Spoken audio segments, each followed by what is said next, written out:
നമസ്കാരം. ബീഹാർ തെരഞ്ഞെടുപ്പിൽ തോറ്റു തൊപ്പിയിട്ടത് മുതൽ തുടങ്ങിയതാണ് രാഹുലിന്റെ സംശയം. തോറ്റത് മുതൽ എന്ന് പറഞ്ഞുകൂടാ, തോൽവിയുടെ ഭയം മനസ്സിൽ നിഴലിച്ചത് മുതൽ തുടങ്ങി രാഹുലിന്റെ പരവേശം എന്ന് വേണം പറയാൻ. ബീഹാർ നിയമസഭാ തെരഞ്ഞെടുപ്പ് കഴിഞ്ഞതോടെ സംസ്ഥാനത്തെ വോട്ടർ പട്ടികയിൽ 3 ലക്ഷം അധിക വോട്ടർമാർ ഉൾപ്പെട്ടുവെന്ന ആരോപണം ഉന്നയിച്ചുകൊണ്ട് ദേശീയ രാഷ്ട്രീയ വേദി ചൂടുപിടിപ്പിച്ചു വരികയാണ് കോൺഗ്രസ് നേതൃത്വം. കോൺഗ്രസും അതിന്റെ കൂട്ടുകെട്ടുകളും ഈ മാറ്റം ബി.ജെ.പിയുടെ വിജയത്തെ സ്വാധീനിച്ചതായി ആരോപിക്കുമ്പോൾ തിരഞ്ഞെടുപ്പ് കമ്മീഷൻ അതിനെ സാങ്കേതികവും ഭരണപരവുമായ തിരുത്തലുകൾ മാത്രമാണ് എന്ന് വ്യക്തമാക്കി കഴിഞ്ഞു. സ്വന്തം കഴിവുകേട് മറച്ചുവെക്കാൻ ഇലക്ഷൻ കമ്മീഷന്റെയോ വോട്ടേഴ്സിന്റെയോ തലയിലൊന്നും കുറ്റം ചാർത്തിയിട്ട് കാര്യമില്ല രാഹുലെ.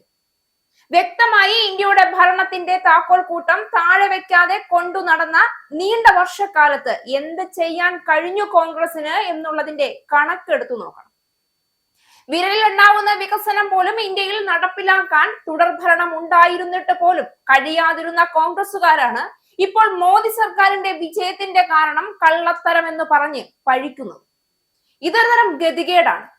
സ്വാതന്ത്ര്യാനന്തര കാലം മുതൽ ഇന്ത്യ ഭരിച്ചു മുടിച്ചിട്ടും ഒരു ചുക്കം ചെയ്യാൻ കഴിയാതെ പോയ ഒരു പാർട്ടിയുടെ കേവലം ജൽപ്പനം.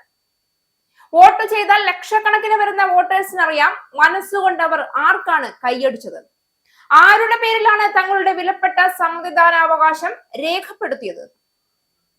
3 ലക്ഷം പേര് എങ്ങനെ അധികമായി എന്ന കോൺഗ്രസിന്റെ ചോദ്യത്തിന് വളരെ വ്യക്തമായി ബീഹാറിലെ ചില മണ്ഡലങ്ങളിൽ വ്യത്യസ്ത പട്ടികകളിൽ നിന്നുള്ള ഡാറ്റ ഉൾപ്പെടുത്തുന്നതിനിടെ ഉണ്ടായ തെറ്റുതിരുത്തലുകളും സംയോജന പ്രക്രിയകളും കാരണം ആകെ വോട്ടർ എണ്ണത്തിൽ വർധന വന്നതായി തിരഞ്ഞെടുപ്പ് കമ്മീഷൻ വളരെ വ്യക്തമായി വിശദീകരിച്ചു. എന്നിട്ടും കോൺഗ്രസിന് മുറുമുറുപ്പ് മാറുന്നില്ല എന്നതാണ് വാസ്തവം.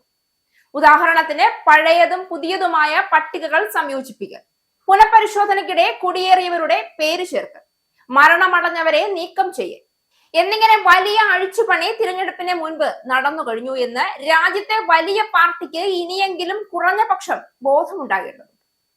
കമ്മീഷന്റെ വാദം ഇത് സാധാരണ ഭരണപരമായ പ്രവർത്തനങ്ങളുടെ ഭാഗമായി തന്നെ ഓരോ തിരഞ്ഞെടുപ്പിലും സംഭവിക്കുന്ന നടപടികളാണ് എന്നത് തന്നെയാണ്. എന്നാൽ കോൺഗ്രസ് എന്താണ് ആരോപിക്കുന്നത്?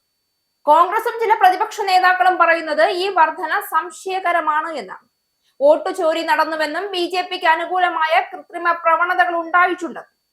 ഇതൊരു രാഷ്ട്രീയ ആരോപണമായിരുന്നതോടെ അതിന് വ്യക്തമായ തെളിവുകൾ ഔദ്യോഗികമായി ഇതുവരെ ആരും കൊണ്ടുവന്നിട്ടുമില്ല.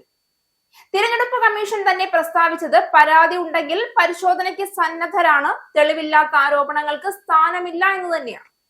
എന്നാൽ പാർട്ടി പരിശോധിച്ച് ആരോപണം പൊളിഞ്ഞാൽ പിന്നെ മിണ്ടാട്ടം മുട്ടിപ്പോകുന്ന കോൺഗ്രസിന്റെ രാജാക്കന്മാർ അതിന് തയ്യാറുമല്ല.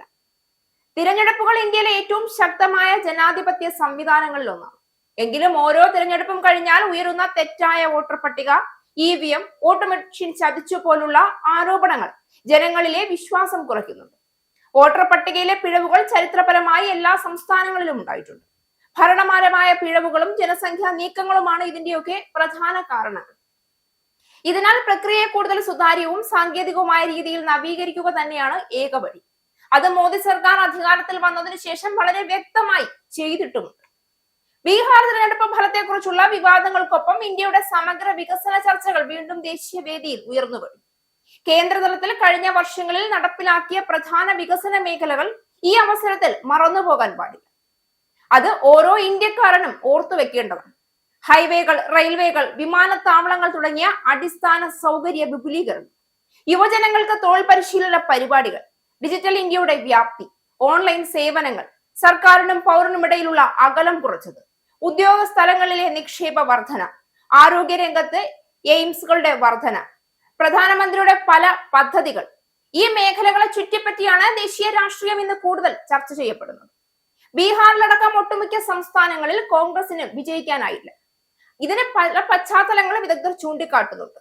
സംഘടനയുടെ ദുർബലത, തമ്മിലടി, അനാവശ്യ ആരോപണങ്ങൾ, ഗ്രൗണ്ട് ലെവലിൽ പോലും ശക്തമായ കേഡർ സംവിധാനം ഇല്ലാത്തത് ഒക്കെയാണ് പ്രധാന പരാജയ കാരണങ്ങൾ.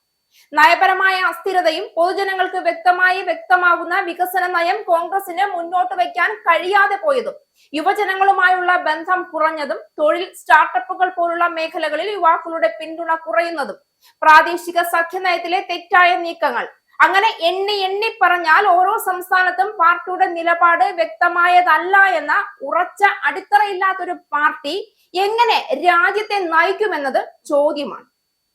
സ്ഥിരതയില്ലാത്ത നേതൃത്വം എന്ന പൊതുപ്രതിച്ഛായയും പാർട്ടിക്കുള്ളിലെ തുറന്ന അഭിപ്രായ വ്യത്യാസങ്ങളിൽ ജനങ്ങളിൽ ആശയക്കുഴപ്പം സൃഷ്ടിക്കുന്നതും ഈ കാരണങ്ങളാലാണ് പല പ്രദേശങ്ങളിലും കോൺഗ്രസിന് ശക്തമായ തിരിച്ചടി നേരിടേണ്ടി വന്നത്. ബീഹാറിലെ 3 ലക്ഷം വോട്ടർ വിവാദം വെറുമൊരു തിരഞ്ഞെടുപ്പ് വിഷയം മാത്രമല്ല, ഇത് ഇന്ത്യയിൽ തിരഞ്ഞെടുപ്പ് സംവിധാനത്തെ കൂടുതൽ ശക്തിപ്പെടുത്തേണ്ടതിന്റെ ആവശ്യം ഓർമ്മിപ്പിക്കുന്നതൊന്നുകൂടിയാണ്. ബീഹാർ തിരഞ്ഞെടുപ്പിലെ വിവാദം ഇന്ത്യൻ ജനാധിപത്യത്തിന്റെ ആരോഗ്യത്തെക്കുറിച്ചുള്ള ഒരു വലിയ സംവാദത്തിലാണ് എത്തുന്നത്.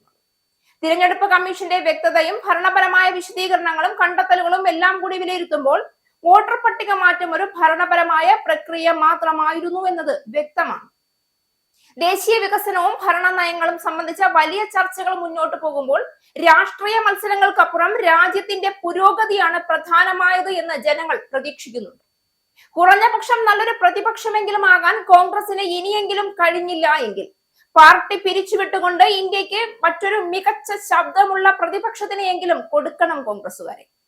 ഇക്കഴിഞ്ഞ കാലം മുഴുവൻ നിങ്ങളെ വിശ്വസിച്ച് വിഡ്ഢികളായി പോയ ഇന്ത്യയിലെ പാവപ്പെട്ട ജനങ്ങളോട് ഇനി നിങ്ങൾക്ക് കാണിക്കാൻ പറ്റുന്ന കുറഞ്ഞ മനസാക്ഷി ഇത് മാത്രം. ഇതിൽ കൂടുതൽ ഒന്നും ഇനി കോൺഗ്രസിൽ നിന്ന് ഞങ്ങൾ ഇന്ത്യക്കാർ പ്രതീക്ഷിക്കുന്നതുമില്ല.